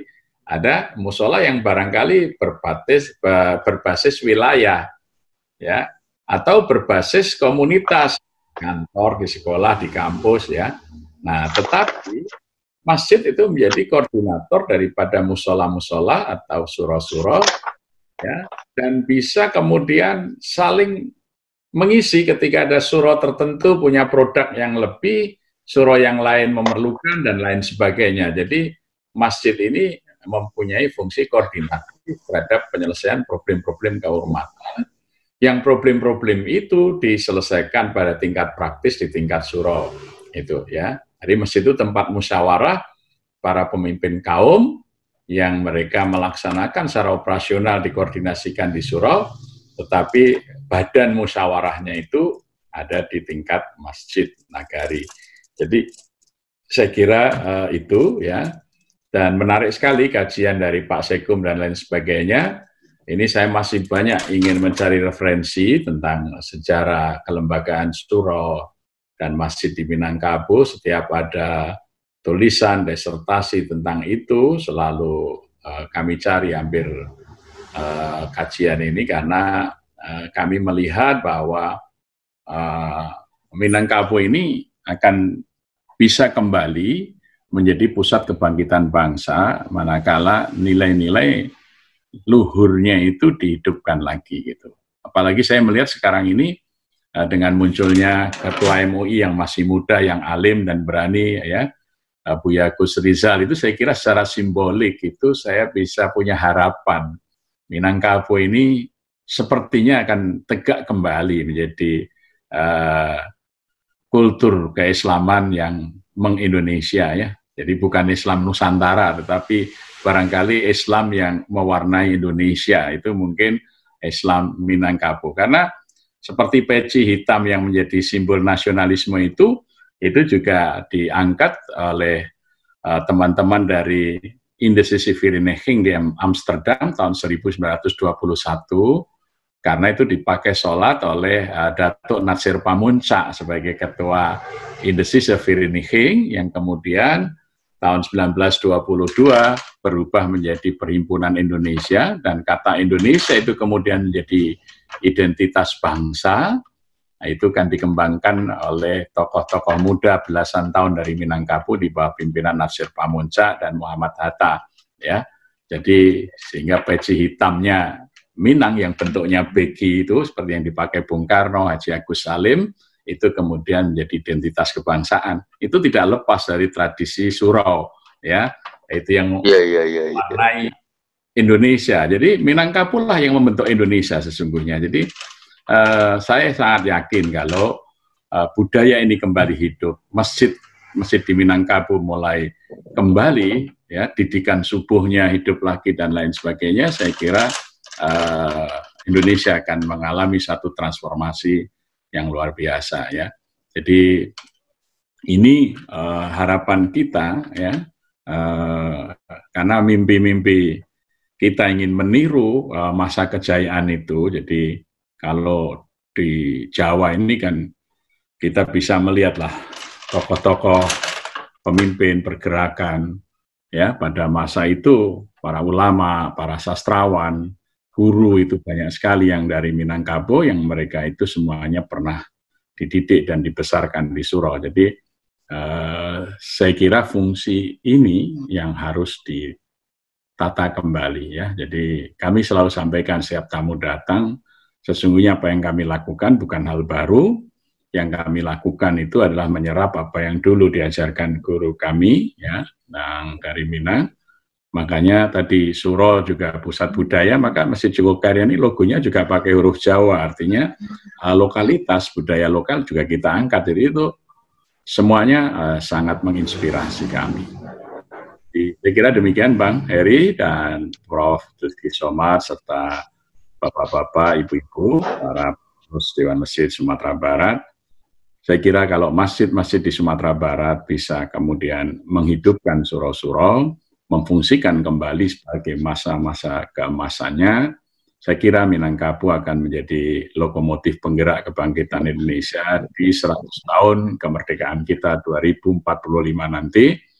Saya kira Minangkabau akan bisa kembali menjadi lokomotif kemajuan Indonesia. Terima kasih.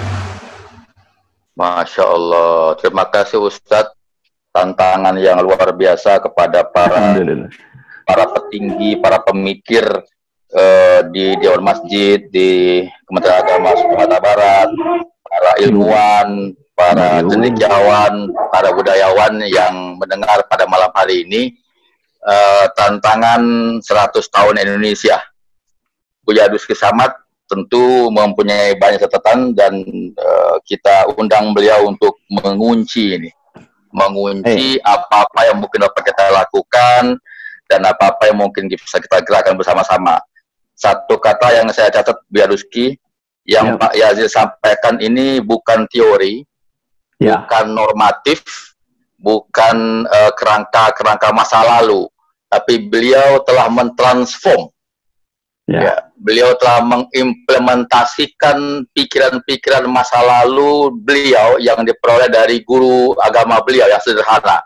Nah, tindakan 20 tahun lebih Ustadz Yazid ini, bagaimana cara Ustadz kita buntal dia dengan lebih cepat untuk ke depan. Terima kasih. Silakan Buya Duski.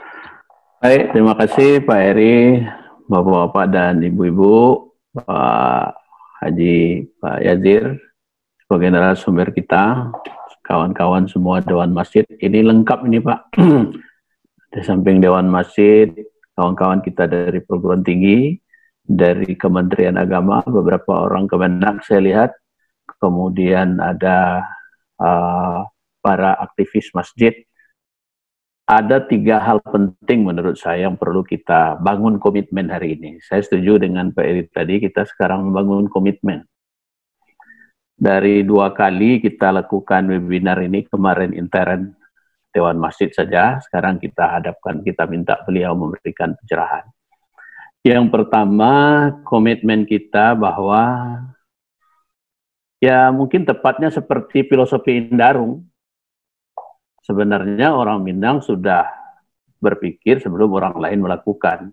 Artinya produk masa lalu, saya mencatat di sini pencerahan refleksi yang disampaikan oleh Pak Yazir, sesungguhnya barang kita atau apa namanya khazanah daripada nenek moyang kita yang mesti kita bangun.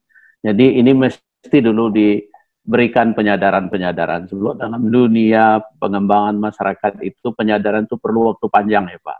Tapi paling tidak hari ini Pak Yazir bisa memberikan sebuah nuansa kepada kita semua bahwa sesungguhnya belum terlalu jauh kita tinggal. Kita tidak perlu memperdebatkan teori surau begini. Yang penting sekarang aksi, bagaimana menjadikan masjid yang saya sebut tadi kategorinya, memang masih ada masjid yang berbasis kultural, ada masjid komunitas, ada masjid negara, ada masjid khusus. Itu yang melihatnya kita kalau di Sumatera Barat mesti seperti itu. Masjid negara, mulai dari masjid raya. Masjid khusus, ada di kampus, ada di pribadi-pribadi orang. Ini sekarang ramai Pak. Di sekitar Pantai Padang saja 3 sekarang masjid pribadi. Itu luar biasa itu antusias masyarakat. Jadi oleh karena itu nanti bagaimana strateginya untuk menghadapi masjid nagari yang berbasis di kabupaten, ini seperti ini tepatnya. Untuk masjid yang berbasis di masyarakat kota, masjid komunitas seperti ini. Jadi mungkin tidak bisa satu model, ada satu menurut saya.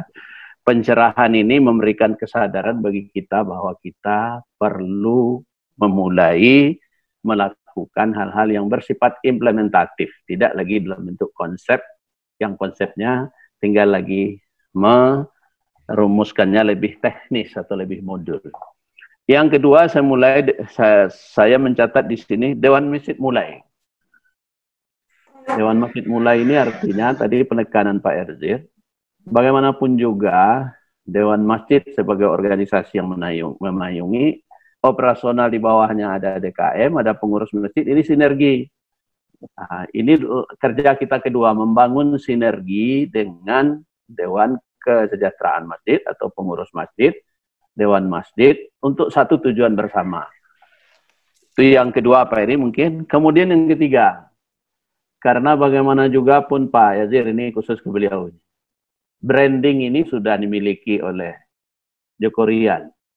Ya. Agar Dewan Masjid bisa bergerak lebih bagus, berkenan Pak Yazir, Dewan Masjid Sumatera Barat kita kerjasama betul dengan Joko Rian, MUU betul. Nanti kita akan bawa soal ini. Saya sudah bicarakan juga soal ini dengan Bang Sahrul. Ketika saya ngajak dia hari ini untuk ikut di sini, Bang Sahrul yang Sahrul Wujud yang sampingnya Pak JK. Kita akan komunikasikan dengan Bang Sahrul dengan Pak JK. Kita mau jadikan Sumatera Barat menjadi pilotingnya. Minimal menurut hemat saya, satu kabupaten kota, satu piloting. Satu masjid.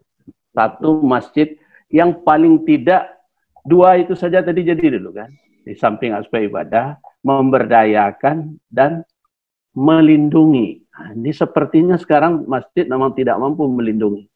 Orang yang mau masuk Islam saja masih susah masjid kita semuanya. Dioperlah ke sebuah lembaga tertentu saja. Jadi menurut saya yang ketiga itu bersama Pak Eri, bersama kita semua nanti, mungkin mudah-mudahan COVID ini selesai pasca Lebaran ini, kita akan susun tadi dari chatting saya sudah mulai mendiskusikannya dengan kawan-kawan dokter dan Ibu Profesor peneliti kita, Ibu Profesor Martin sedia mendampingi kita. Kemudian ada Pak Yuyu yang ketua pusat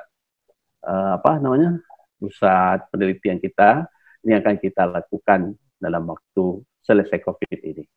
Mungkin 3 hal itu saja menurut saya. Mudah-mudahan pertemuan kita ini bernilai guna dan kita bisa memulai sesuatu yang lebih tampak ke permukaan.